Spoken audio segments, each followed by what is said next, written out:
সকালবেলা বোন 500 টাকা দিয়েছিল আমাকে মাংস আনার জন্যে।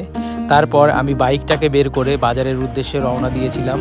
বাজারে গিয়ে মাংস নিয়েছিলাম 1 কেজি, আর দাম পড়েছিল 220 টাকা। আচ্ছা, তোমরা যারা যারা ভিডিও দেখছো তোমাদের ওখানে মাংসের দাম কত অবশ্যই কমেন্টের মাধ্যমে জানিও। নমস্কার, আমি সৌমেন সরকার। আমাদের একটি নতুন ব্লগে তোমাদের সবাইকে স্বাগত।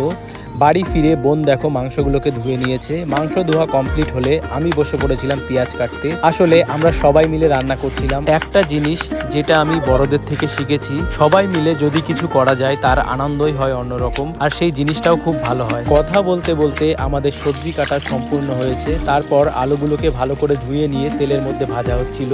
ভাজা সম্পূর্ণ হলে একে একে আলুগুলোকে নামিয়ে নেওয়া হয়েছে, আর কালারটা দেখো কত সুন্দর লাগছে। তারপর তেজপাতা, কেটে রাখা পেঁয়াজ এবং শুকনো লঙ্কা দিয়ে করে রাখা মশলাটা পরিমাণ মতন লবণ এবং হলুদ দিয়ে ভালো করে ম্যারিনেট করে মাংসগুলো একে একে দিয়ে দেওয়া হচ্ছে।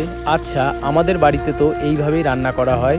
তোমরা যারা যারা ভিডিও দেখছো আর কিরকমভাবে রান্না করলে মাংস আরও ভালো হয় অবশ্যই কমেন্টের মাধ্যমে জানিও। তোমাদের সাথে কথা বলতে বলতে আমাদের রান্না সম্পূর্ণ হয়েছে। তোমরা কমেন্টের মাধ্যমে জানিও আমাদের রান্নাটা কীরকম হয়েছে।